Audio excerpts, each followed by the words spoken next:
stats. Nets shooting at a terrific 57% clip from the field. They took 45 three-point attempts, made 19. Rebounding edge, massive edge in points in the paint, 70-38. And again, tied for most points in a regulation game in team history. Let's get the post-game reaction now from Coach Steve Nash. Hey, Steve, I got two for you. Most points scored in regulation in franchise history. Just what was working so well with the offense tonight? And then it seemed like Landry was due for a game like that. Just what did you see out of him as well? Yeah, I mean, Landry was great, got his shot going, but his defense was excellent. He had a really good all-around game. Shots fell for us, but we also didn't turn the ball over, too bad, and created a lot of good opportunities. It's a young team, development team that's come off a West Coast road trip, and I think we caught them tonight. But, the guys did their job, played well, and kept separation.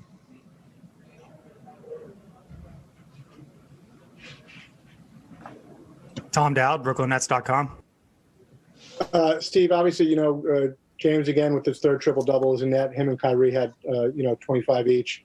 How do you feel about them just kind of, splitting the workload without Kevin out there and kind of taking the lead for scoring? Yeah, they were both incredible. James manages the game so well, spreads the floor, scores, assists, rebounds, gets his hands on balls defensively, and Kyrie was just, incredible shot making. I mean, he's able to make some, amazing plays with the basketball, and, such a threat out there. It's so difficult for defenses to contain.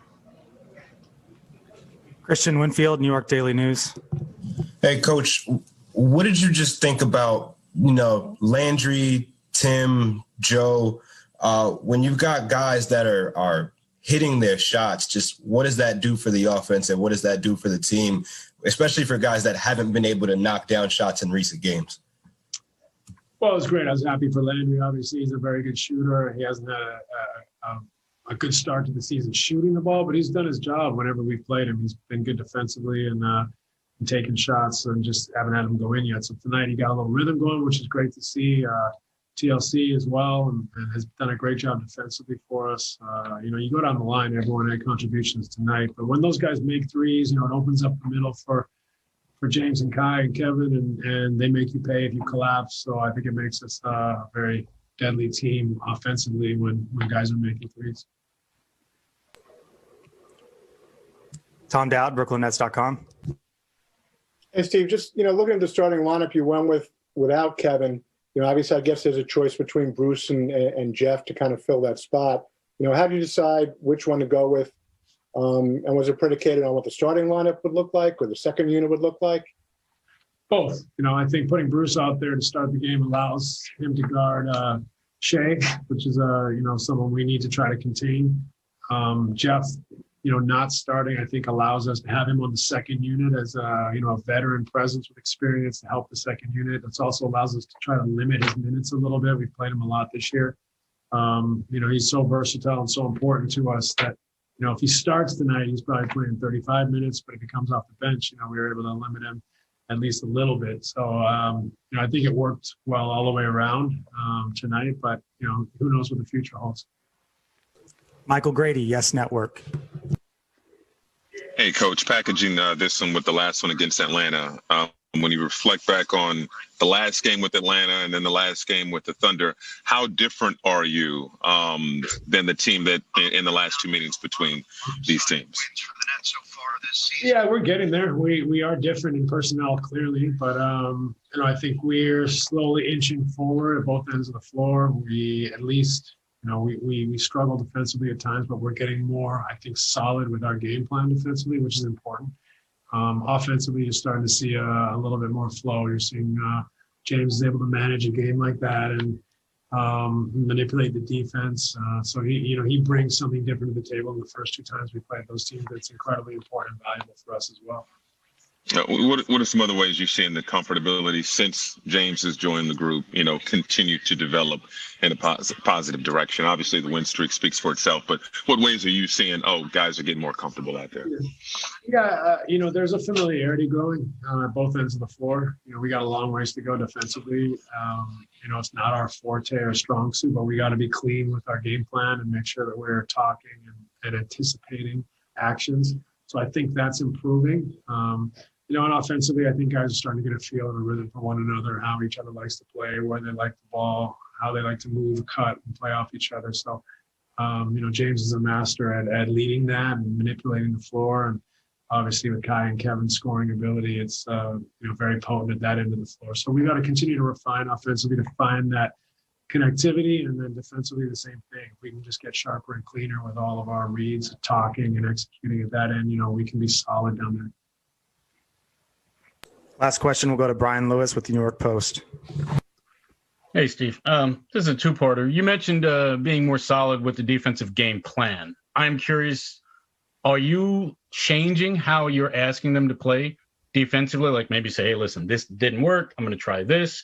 Or are they just simply understanding better what you guys are demanding of them? And then the second question is, Kyrie played a little – it seemed like Harden had been playing a little more with the second unit, and today it seemed like Kyrie was playing a little bit more with the second unit.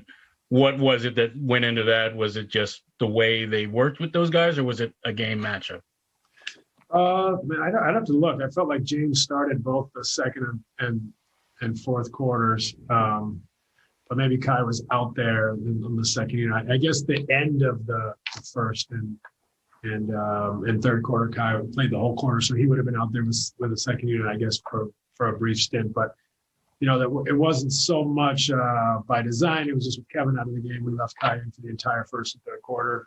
James still kind of runs that second unit at the start of the second and fourth. Defensively, we're mixing in a few things, but really we're just trying to refine what we were previously doing. So it's not a whole lot of change, but we will look to mix in. We blitzed a little bit tonight. We denied a little bit tonight. We even ran a possession of zone, but we got a ways to go as far as building our toolbox, but also refining what our basics and foundations are. Thanks for your time, Coach. Thanks, guys. Good night. Regulation scoring record 147. That was set several years back. Kevin Durant, of course, did not play. Brooklyn snapping a 5-game losing streak against the Thunder, and they win their fourth straight. For James Harden, 25 points, 10 rebounds, 11 assists. His third triple-double since joining the Nets. Meantime, we showed you the big impact Joe Harris had as well. Moments ago, he talked to Michael Grady. All right, Joe. First off, just want to get your reaction. 147 points tonight, matching a franchise record without Kevin Durant. Just want your reaction to those numbers. I think a lot of guys has got it going tonight. Obviously, we had Kevin, it could have been a little bit more. But, I think guys just got it rolling early. We were getting a lot of room and rhythm looks. The ball was moving. And then we were getting stops, too. So we get stops. We were able to get out in transition and get some easy buckets that way, too. After the last game with the Thunder, Coach Steve Nash said he didn't see the competitive spirit in the second half. How much was that a point of emphasis heading into this game? It's a huge point of emphasis. I mean, they came into our building and really, smacked us around. So, it's one of those things where, you can't take anybody lightly in this league. Everybody's got capable guys at any point in the night. I mean, even tonight, Maladon comes out, hits 7 threes against us. You just never know who it's going to be. So you can't take anybody lightly.